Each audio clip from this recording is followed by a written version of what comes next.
Essence of the Body Mind, Sinfa Siang, Kamis 4 Mei 2023.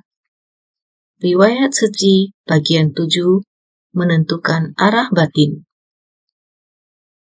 Ceramah Master 28 April 2004, Kebaktian Sutra Vaisyaja Guru.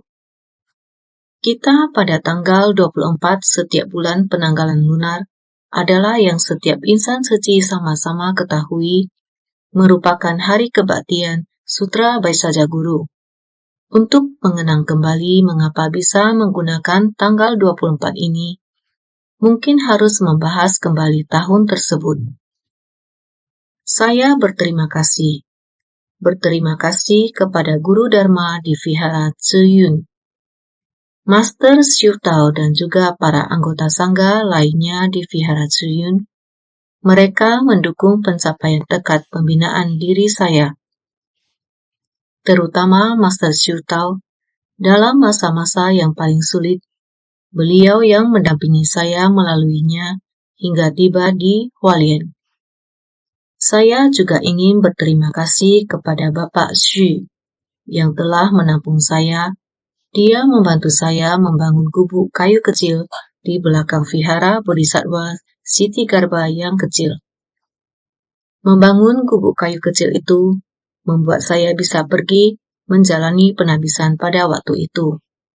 Saya juga sangat bersyukur dengan terbentuknya sebab dan kondisi pendukung di Aula Pembabaran Dharma Cahaya Kebijaksanaan.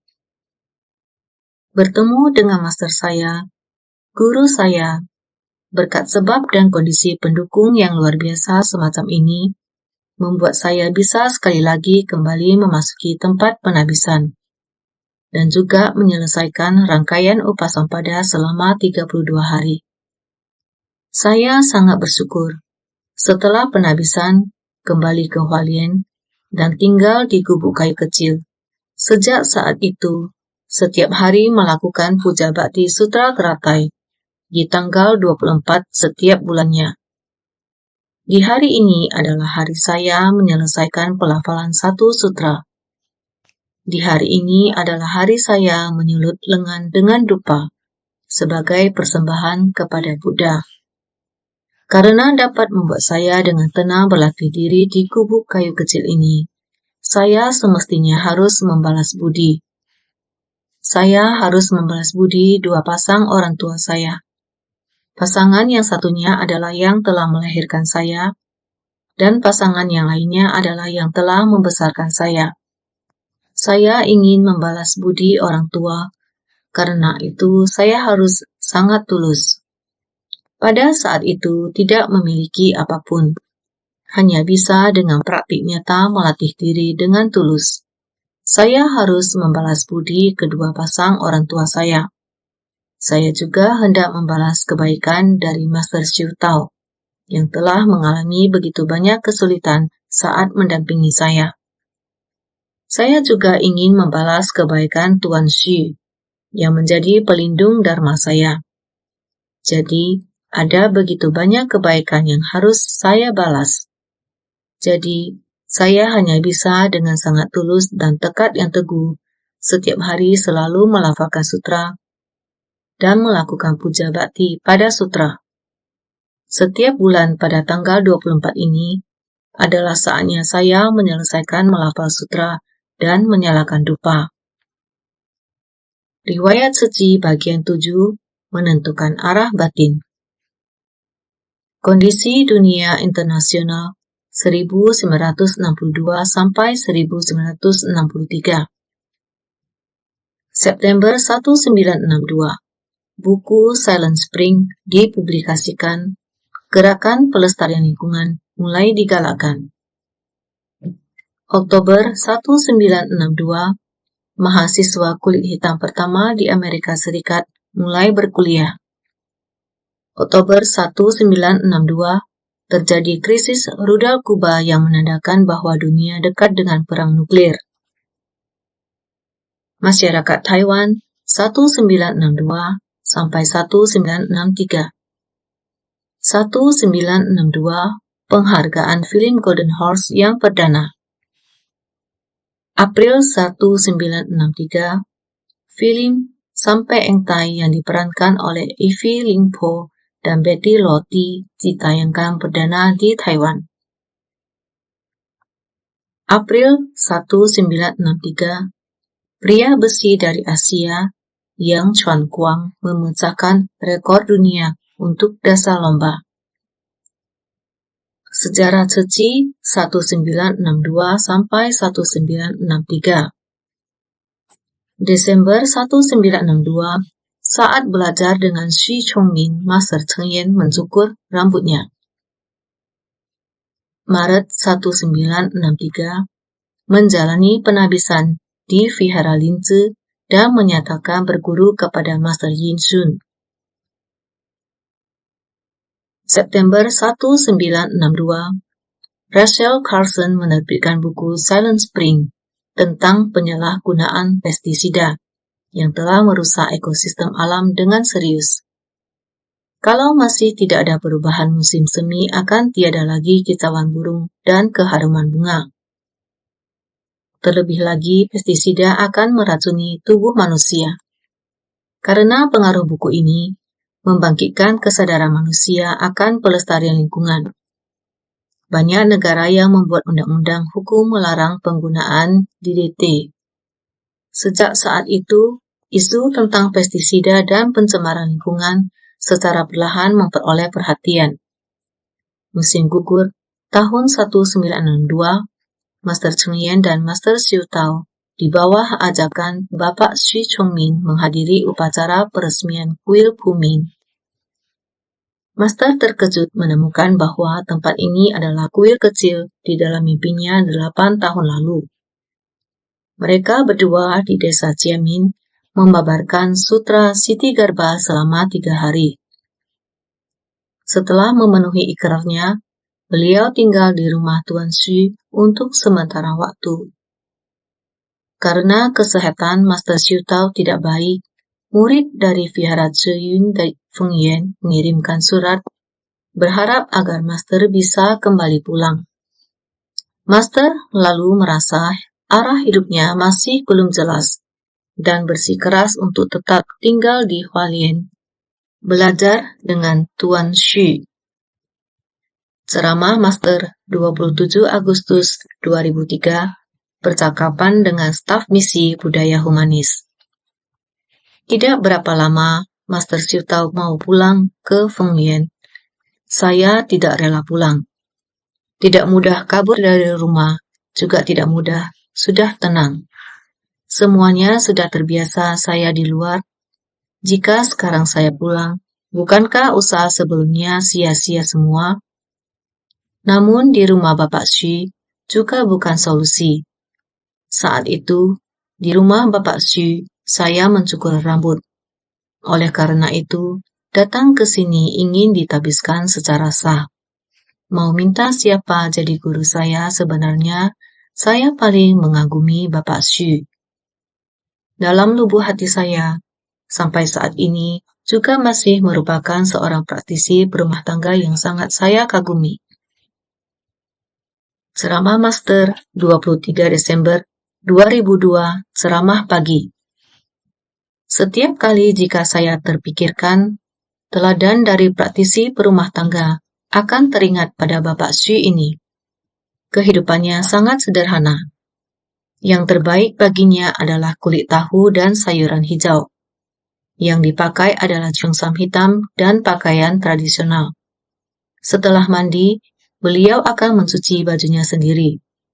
Meskipun saat itu usianya sudah 70 tahun lebih, siang hari dia juga sangat sibuk. Setiap hari harus mengelola bisnisnya. Bahkan banyak orang yang timbul percekcokan juga datang mencari orang tua ini. Orang tua ini akan membantu mereka menyelesaikan perselisihan. Di mana ada orang mengalami kesulitan, beliau segera mengulurkan tangan untuk membantunya. Sungguh seperti sesepuh Anatta Pindika masa kini. Hidupnya sungguh sangat sederhana, sangat apa adanya. Jadi, saya sangat menghormati dan mengasihi beliau. Selama tinggal di rumahnya, merasa seperti hubungan antara ayah dan anak. Perhatiannya, saya sangat bersyukur sampai sekarang. Setelah menjadi biksuni mencukur rambut, prosesi mencukur rambut juga dilaksanakan di ruang kebaktiannya. Di sana saya berikrar, karena orang tua ini benar-benar adalah panutan selama hidup saya. Perhatian semacam itu, hati yang penuh kasih terhadap orang seperti itu. Ceramah Master 27 Agustus 2003. Percakapan dengan staf misi budaya humanis. Jadi, saya merasa guru yang ingin saya ikuti adalah yang memiliki teladan kebajikan. Praktik nyata. Kebajikan berasal dari praktik nyata, bukan yang dibuat-buat. Oleh karena itu, saya merasa saya bersikeras untuk di sini, di rumahnya. Demikianlah saya mencukur rambut. Beliau adalah guru saya. Ceramah Master 2 Desember 2001. Ceramah pagi Master. Bapak Xu Chongmin menderita penyakit kanker mulut di masa lalu. Karena cepat diketahui dan segera menjalani operasi, saat itu hendak menjalani operasi, Nyonya Xu selalu mendampingi beliau. Mereka berdua adalah umat Buddhis yang sangat tulus. Nyonya Xu belajar melafalkan mantra Maha Karuna Dharani. Dia berkata seperti ini pada saya. Saat itu melakukan tindakan operasi sangat berbahaya karena seluruh rahangnya harus diangkat. Selama keadaan darurat, Nyonya Xu dengan hati yang sangat tulus menuang 1 gelas air yang jernih. Nyonya Xu mengangkatnya tinggi-tinggi dan melafalkan mantra Maha Karuna Dharani dengan sangat tulus. Dia berkata, dia melafalkan 49 kali. Hatinya saat itu adalah sangat tulus. Dia melafal sampai dia melihat air Maha Karuna Dharani dalam gelas. Sepertinya muncul 3 rupang Buddha, memberinya kepercayaan diri yang sangat besar, sehingga dia setiap hari melafalkan air mantra Maha Karuna Dharani untuk diminum oleh Bapak Xu. Benar saja, walaupun sudah melakukan operasi kanker mulut 40-50 tahun yang lalu, bisa kembali pulih dan dapat membantu banyak orang. Saat pertama kali saya datang ke Hualien, jauh dari sanak saudara, tidak memiliki tempat tinggal, beliau menampung saya untuk tinggal di rumahnya. Meskipun tinggal di rumah praktisi perumah tangga, sama seperti tinggal di tempat pelatihan diri pada umumnya. Sama juga setiap pagi bangun jam 3 pagi. Jam 4 juga sama. Di ruang kebaktian di rumahnya, dengan 2 orang tua ini bersama-sama melakukan kebaktian pagi. Kebaktian paginya adalah yang lengkap. Di malam hari juga melakukan kebaktian malam. Pada siang hari, Tuan Xu selalu berkegiatan di luar. Bahkan kuil Tianxiang ini juga dibangun olehnya. Jadi bisa dikatakan, beliau adalah pelindung Dharma agama Buddha yang sangat tulus.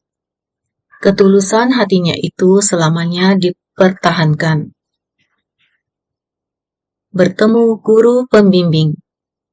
Ceramah Master 11 November 1984. Ceramah kepada relawan Kaohsiung. Saat itu saya baru sampai di Hualien, tidak ada tempat tinggal. Saya tidak bisa selamanya tinggal di rumah umat berumah tangga. Jadi saat saya sedang mencari tempat tinggal, saya teringat mimpi saya 10 tahun yang lalu. Adalah tempat ini, Vihara Phuming. Kebetulan saat saya datang baru selesai dibangun. Ini adalah jalinan jodoh. Jadi saat itu saya bertekad, jalinan jodoh saya di sini, sudah seharusnya saya tinggal di sini. saya berjodoh dengan Hualien. Demikianlah saya meninggalkan keduniawian di sini dan berlatih diri di sini. Saya lalu meminta Bapak Xu di belakang kuil Siti Garba untuk membangun sebuah gubuk kayu berukuran 10 kali 12 kaki. Di sanalah saya tinggal. Ceramah Master 3 Mei 2013, kebaktian ke-47 tahun. Tahun 1963.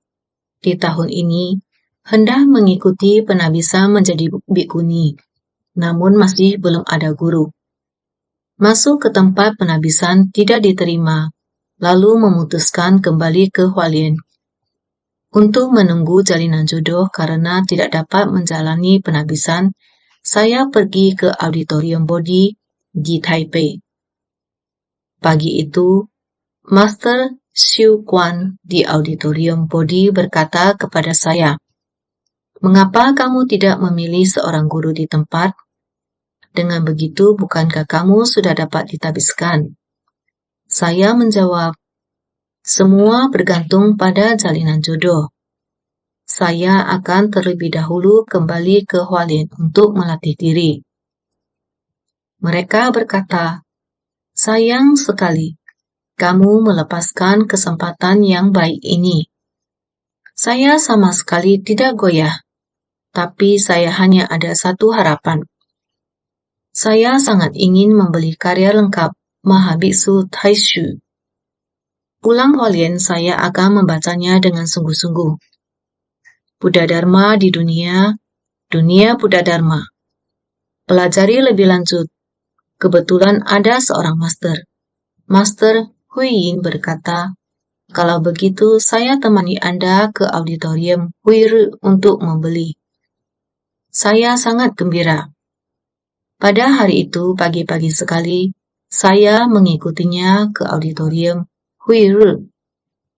Di hari itu saya melihat Master Yin Shun. Setelah bertemu dan memberi hormat terlebih dahulu, Master berkata, "Duduklah." Master Huiyin berkata kepadanya, dia ingin ke Vihara Lince untuk mendaftar ditabiskan menjadi biksuni. Master pembimbing berkata, "Bukannya dia seharusnya daftar kemarin? Hari ini sudah mau mulai." Master Huiyin berkata, tadinya dia ingin pulang saja. Master membelalakkan matanya dengan lebar-lebar. "Kenapa ingin pulang?" Saya menjawab, "Karena saya belum ada guru." "Mengapa belum ada guru?" "Karena guru saya adalah umat berumah tangga. Karena Bapak Xu, rumahnya saya ada di Hualien, berkelana di Hualien. Dia yang menampung saya. Selain itu, beliau sangat memiliki kebajikan. Orang yang memiliki pelatihan diri yang baik. Oleh karena itu, saya di sana mencukur rambut di rumahnya." Setelah mendengarnya, beliau diam saja, tidak melanjutkan perkataannya. Kemudian, Master Yin Hai berkata, Mari. Kalian yang ingin membeli kumpulan karya Mahabiksu Taishu, silakan ikut saya." Beliau mengambil sebuah kunci, lalu pergi untuk membuka ruang buku, ruang perpustakaan. Kami lalu masuk dan melihat-lihat kumpulan karya Mahabiksu Taishu. Ternyata ada begitu banyak sekali, jadi harus dikemas. Ketika kami berjalan keluar, kebetulan Master Yin Shun sudah keluar dari kamarnya. Kami berada di belakang ruangan auditorium. Master Yin Shun berada di depan ruangan auditorium. Saya melihat Master Yin Shun.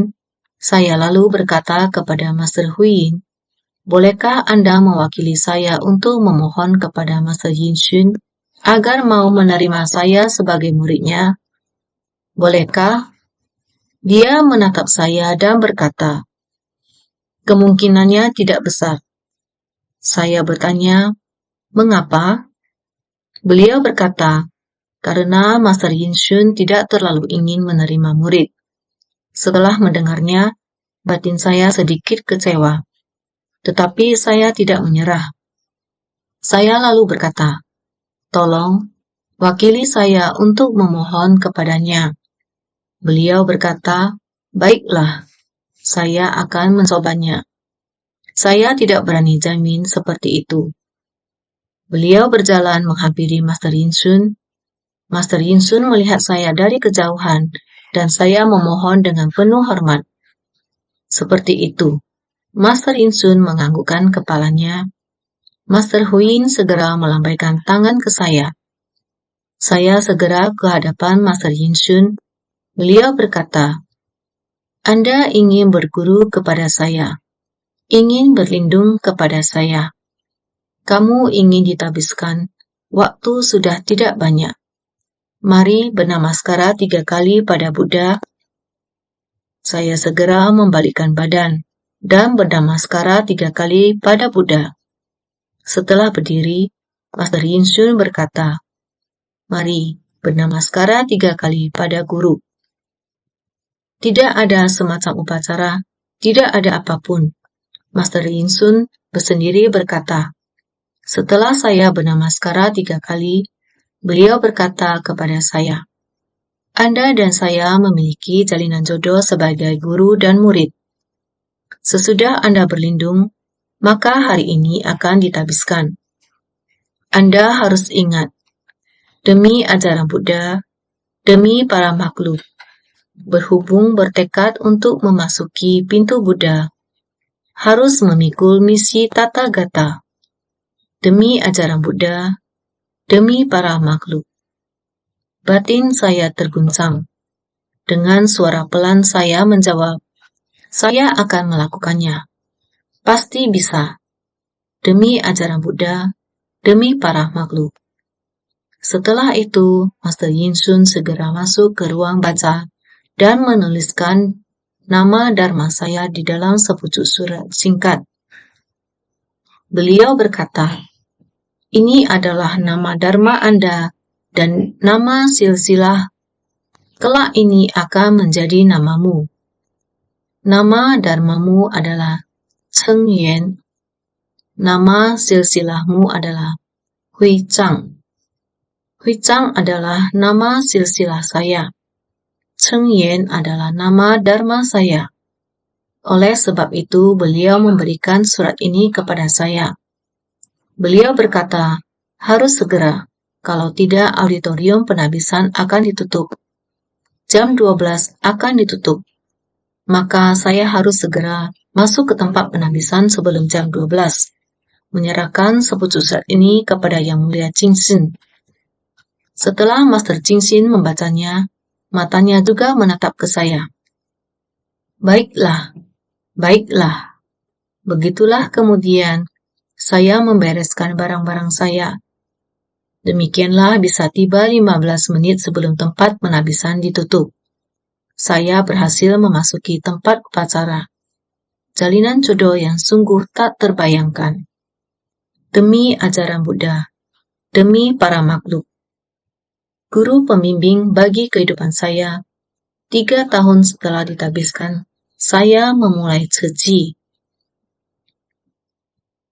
Ceramah Master, 6 Juni 2013, pelatihan pengurus internasional. Ini adalah sebuah jalinan jodoh. Walaupun saya sudah ditabiskan, keluar dari tempat penabisan saya kembali bernamaskara kepada guru. Kemudian saya sudah harus pergi. Waktu bersama dengan guru selalu terburu-buru datang dan terburu-buru pergi. Tidak banyak berbicara dengan kakek guru. Di bawah bimbingan guru melalui 6 kata. Demi ajaran Buddha, demi para makhluk. Saat ini saya ingin berterima kasih kepada semua orang. Saya ingin demi ajaran Buddha dan demi para makhluk. Tidak semudah diucapkan. Akan tetapi karena ada kalian semua, kalian berada di negara yang berbeda-beda. Kalian telah mewakili saya untuk berhasil melakukan demi para makhluk. Kehidupan di Gubuk Kayu. Ceramah Master 11 November 1984 memberi ceramah kepada donatur suci di Kaohsiung. Ketika saya pergi untuk ditabiskan antara bulan Februari dan Maret.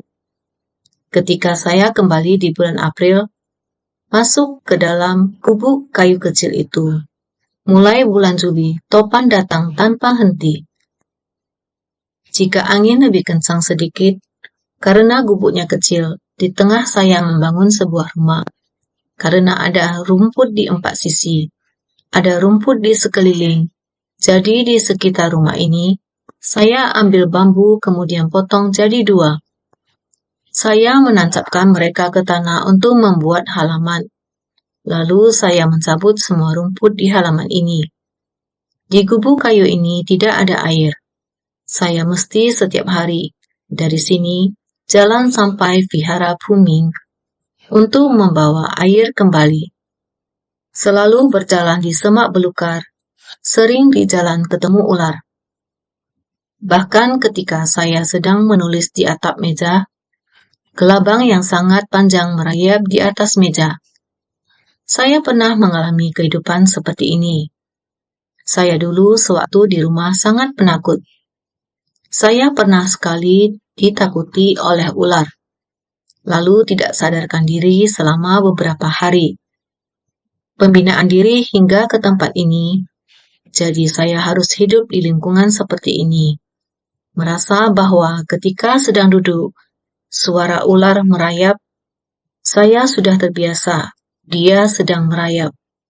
Suara sedang merayap di lantai, saya sudah tahu di belakang ada ular. Tahapan seperti ini, namun kita takut padanya, ia juga takut kepada kita. Angin topan pada saat itu, ular, kelabang, membuatku selalu berada dalam kecemasan. Saya sangat khawatir. Saat angin September datang, rumah bisa ikut bergoyang. Ceramah Master 12 Mei 1985 Persamuhan retret 7 hari. Di tempat itu bernamaskara kepada Buddha, di tempat itu tidur, di tempat itu memasak. Dapat disimpulkan bahwa di dalam ruangan 10 kali 12 kaki menjadi tempat kehidupan dan ladang pembinaan diri saya.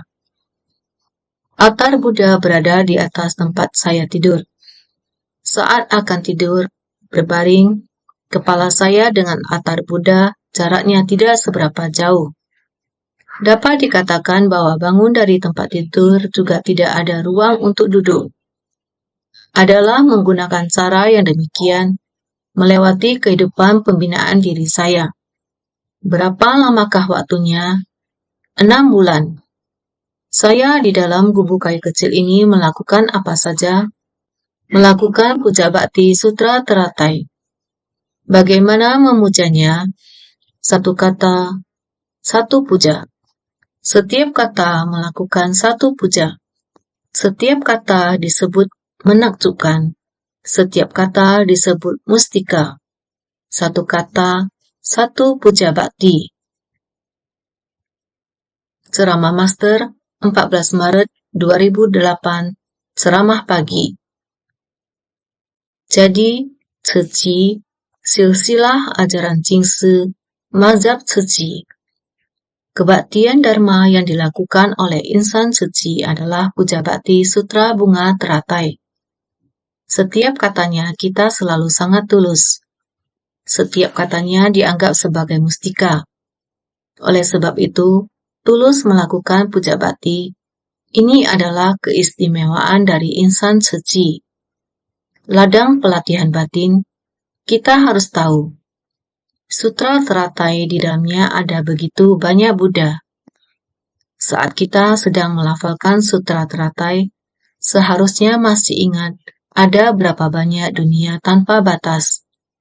Atas dan bawah, ada berapa banyak seluruh alam semesta, 10 penjuru dan 3 alam. 10 penjuru adalah timur, barat, selatan, utara, 4 penjuru, lalu atas dan bawah, disebut sebagai 10 penjuru. Seharusnya adalah mencakup para Buddha dari seluruh alam semesta. Seharusnya ketika kita sedang bernamaskara, saat bersujud, kita harus memvisualisasikan bahwa di sekeliling kita adalah para Buddha dan Bodhisattva. Saat ini saya berada di persamuhan puncak burung nasar.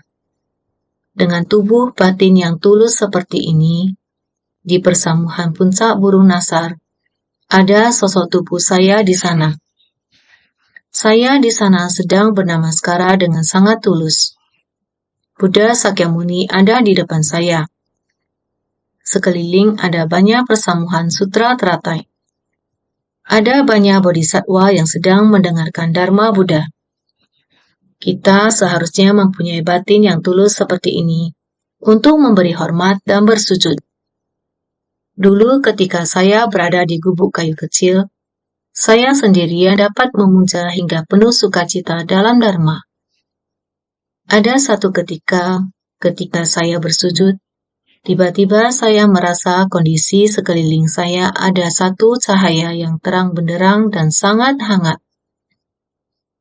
Terasa seperti terang bulan purnama di bulan 8 tanggal 15. Bulatnya, terangnya, sangat lembut dan hangat cahayanya. Tempat itu sepertinya terus muncul. Terasa keadaan itu sangatlah indah, sangat sempurna. Cahaya yang hangat, kondisi persamuhan sutra teratai itu terus-menerus muncul. Tentu saja meskipun bukan waktu yang lama, tapi sangat tulus bernamaskara.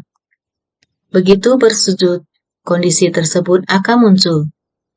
Kita harus tahu bahwa rasa sukacita saat itu tidak bisa dideskripsikan. Setiap saat ketika saya bersujud, kepala menyentuh lantai, maka akan terbayang kondisi saat itu. Saudara sekalian, niat pikiran yang tulus ini, kita setiap orang harus melatih diri, melatih niat pikiran kita ini. Terhadap orang, terhadap masalah, terhadap kondisi seperti apapun, kita harus menggunakan hati kita yang murni dan tidak egois untuk menghadapi segalanya. Saat kita sedang melafalkan nama Buddha dan bernamaskara kepada Buddha, juga dengan hati yang murni dan tanpa ego, ini dinamakan ketulusan. Jadi, saudara sekalian, ladang pelatihan setiap pagi, jika kita menganggapnya sebagai ladang pelatihan, kita ini adalah persamuhan puncak burung nasar. Kita sekarang sudah dalam sekejap telah meliputi 3.000 dunia. Sekarang kita juga berada di persamuhan puncak burung nasar. Pada zaman Buddha membabarkan Dharma. Ceramah Master 3 September 2000. Diskusi di Camp Komisaris Kehormatan. Ketika saya sedang melatih diri saat itu, terkadang juga bisa dikatakan sangat giat bersemangat.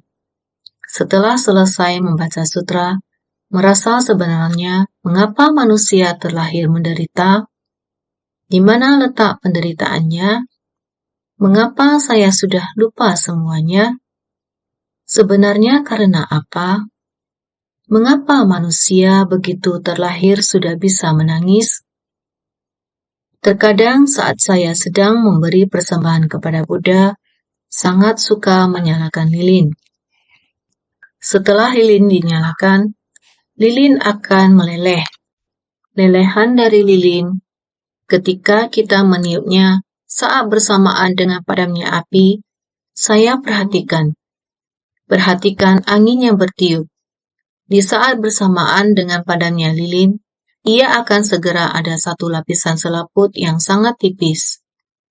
Kemudian, saat saya tiap bulan melakukan puja bakti pada sutra dan Buddha, setiap bulan pasti ada satu hari, karena saat baru membina diri itu, saya sangat miskin, sendirian tinggal di dalam gubuk kayu kecil, Bahkan untuk makan saja juga sulit. Terlebih lagi mana ada buah untuk persembahan kepada Buddha. Sebulan sekali saya menyalakan dupa, yakni dengan menggunakan tubuhku untuk memberi persembahan kepada Buddha. Dengan menyelutkan dupa di tubuh, demikian untuk memberi persembahan kepada Buddha. Ketika dupa membakar dagingku, sakit yang menyengat di saat itu benar-benar terasa sakit sampai menusuk ke tulang sumsum. Tunggu sampai bekas luka ini setelah dibakar akan membusuk, kemudian mulai melepuh. Setelah melepuh akan membusuk, kemudian akan timbul keropeng. Suatu hari, saya mengupas keropeng itu. Saat itu, begitu keropeng itu terkelupas, dengan cermat memperhatikan daging kita. Dalam sekejap, saat keropeng itu baru terkelupas, sama seperti saat kita memadamkan lilin. Lapisan selaput segera terbentuk di atasnya, karena ketika kita membukanya, sudah demikian merah dan ada sedikit mengeluarkan darah. Saat mengupasnya semacam itu, rasa sakit itu menunggu sampai lapisan selaput itu terbentuk. Setelah lewat beberapa saat lukanya sudah sembuh, sehingga kemudian saya berpikir bahwa seluruh tubuh kita setiap orang dibungkus oleh rahim ibu kita yang hangat. Terus hingga bulan ke-10 tiba, rahim berkontraksi, bayi ini akan segera lahir. Pada saat bersentuhan dengan udara alami kita, semburan udara pada saat itu sama seperti saya meniup lilin. Dan ketika saya mengupas keropengnya, waktu sekejap itu seharusnya sangat mirip. Dari luka saya yang sekecil ini saja, saya sudah merasa sangat sakit. Apalagi seluruh tubuh kita, segumpal daging yang telanjang ini, kejutan karena bersentuhan dengan udara alami ini. Tentu saja, kita akan menangis. Ini adalah penderitaan yang paling menyiksakan, menyebabkan kita menangis dan berteriak. Kondisi seperti ini, maka dikatakan bahwa dilahirkan itu adalah penderitaan. Buddha demikian menyampaikan kepada kita. Ceramah Master 2 Maret 2014, Camp Kehidupan di Kriya. Selama 6 bulan hidup di dalam gubuk kayu kecil, kehidupan saya sangat sederhana. Sehari hanya makan sekali. 1 hari hanya makan sekali. Semangkuk kecil nasi. Demikianlah saya melewati hari-hari saya di sana selama 6 bulan. Dalam kurun waktu 6 bulan ini, batin tiada rintangan. Karena tiada rintangan, maka tiada rasa takut. Karena sering sekali pada malam hari akan terdengar suara orang mabuk yang melewati jalan di samping kami. Sering mendengar suara pertengkaran dan bernyanyi. Baik itu suara yang dipenuhi kegembiraan atau suara pertengkaran atau lainnya, semuanya ada. Kala itu, saya masih sangat muda, baru berumur 20-an tahun.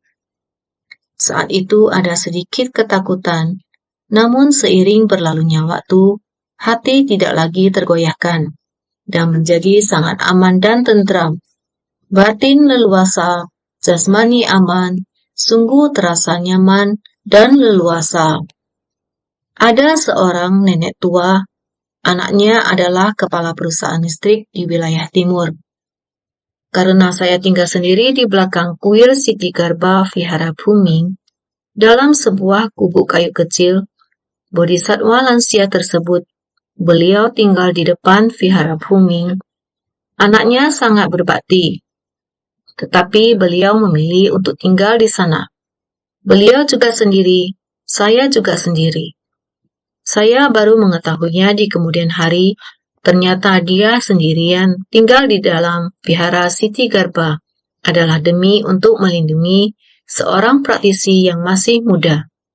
Ini baru saya ketahui di kemudian hari. Namun beliau begitu bersungguh hati, adalah termasuk pelindung Dharma bagiku. Ceramah Master 24 November 2007, Kriya Jingse. Ketika itu saya sendirian membina diri di gubuk kayu kecil. Dia secara diam-diam berkompetisi dengan saya. Karena waktu itu sebelum subuh, sekitar jam 1 lewat atau jam 2 lewat tengah malam, saya sudah bangun untuk menyalin sutra. Jika dia melihat saya menyalakan bolam, cahayanya akan terpancar melalui celah jendela. Dia akan lebih pagi dari saya, berkompetisi untuk lebih pagi dengan saya. Terakhir malah jam 12 lewat, dia sudah mulai melantunkan Sutra Siddhi Garba. Dia akan datang ke Viara Bhuming. Setiap hari akan melantunkan satu kitab Sutra Siddhi Garba. Bukan hanya satu gulungan, bisa dikatakan dia sangat tulus. Suatu kali dia menceritakan kisah keluarganya kepada saya. Dia ada keluarga besar di Tiongkok. Dia bercerita, ada seorang saudara kakeknya. Ketika itu, dia beritahu saya itu adalah leluhurnya, tingkatan kakeknya. Kira-kira harus panggil kakek paman. Dalam keluarga besarnya itu, orang yang kaya selalu hidup berfoya-foya, juga sangat mubazir dan genit. Terakhir, salah satu kakek pamannya itu meninggal dunia. Yang hidupnya selalu berfoya-foya ini yang meninggal dunia. Setelah meninggal, petani bagi hasil mereka memelihara babi. Babi itu melahirkan sekumpulan anak babi. Salah satu babi di punggungnya, bulu babi. Pada punggungnya sangat jelas terlihat membentuk nama seorang marga Ping, yaitu nama kakek pamannya. Karena di atas punggung babi, seperti habis dicukur, yaitu nama orang itu di atasnya. Dia mengatakan waktu itu juga membuat gempar mereka di sana. Kerabat mereka sendiri merasa sangat malu. Kerabat mereka sendiri berpikir, keluarga seperti ini ada seorang yang suka berfoya-foya setelah meninggal. Di sini meninggal, di sana lahir. Juga nama orang ini bisa muncul di punggung babi. Maka keluarga Ping mereka, demikian percaya pada hukum karma. Maka satu keluarga ini pergi menyatakan berlindung pada Tri Ratna. Ada seorang sesepuh telah berumur 70-80. Seorang nenek tua juga adalah sesepuhnya. Orangnya sangat sehat, sangat suka berdana. Suatu hari berkata pada anaknya, "Bila saya telah meninggal, bagaimana kalian mengurus pemakamanku?" Anak lakinya berkata, "Lihat, Mama bilang apa? Kamu pesan apa? Saya akan melakukannya." Mamanya berkata, "Baik, kamu harus melakukannya biar saya dapat melihatnya. Kamu harus dalam 49 hari ini, demi saya, setiap hari berdana kepada orang miskin. Selain itu, lihat kamu demi saya gimana melakukan ritual agama Buddha." Saya duduk di sana mendengarnya. Anak lakinya sangat berbakti. Baiklah, sesuai perkataan Mama, benar-benar mengundang biksu terkenal. Banyak biksu agung yang melakukannya. Seperti setelah orang meninggal yang melakukan upacara puja air dan tanah. Melakukannya selama 49 hari. Setiap hari pagi-pagi mereka masak bubur untuk semua orang makan bubur. Di desa bila ada orang yang tidak mendapat makan, pagi sekali datang ke sana makan bubur panas. Dan mereka juga membawa beras pulang. Mamanya berpakaian dengan rapi. Biksu sedang melafalkan sutra. Dia duduk di samping melihat. Dia berkata, "Seperti ini bagus. Saya sudah puas. Kalian sangat berbakti.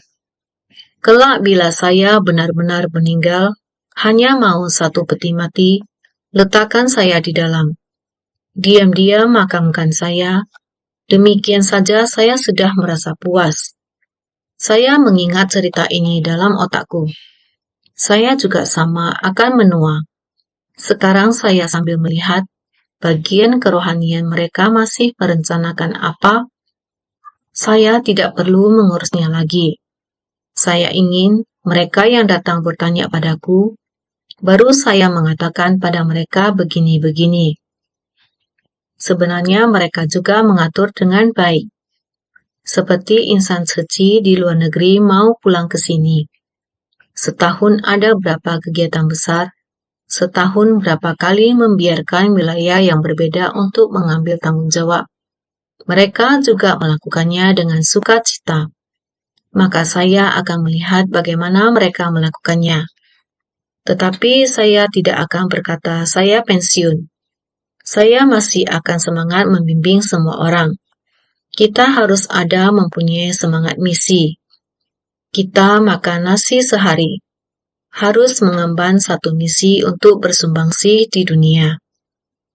Saya selalu berkata harus berterima kasih pada bumi yang telah memikul para makhluk dengan susah payah, menghasilkan sumber daya yang sangat berlimpah untuk kita bertahan hidup. Maka itu, kita harus membalas budi. Selama masih bernafas, maka kita semua masih harus mengemban misi. Arah tujuan.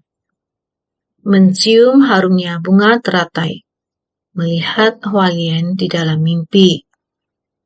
Bunga teratai yang harum semerbak, bermekaran di Hualien, terpaku mengingat jalinan jodoh yang digariskan sejak kehidupan lampau, memandang matahari terbenam dari jauh merindukan arah barat. Itulah arah yang makin jauh dari pelukan keluarga. Tergugah karena ketidakkekalan yang seketika meninggalkan kegelapan duniawi, bersumbangsi tanpa pamrih. Giat menggarap ladang berkah, kuntum demi kuntum teratai hati berkembang. Itulah satu-satunya arah tujuan untuk selamanya.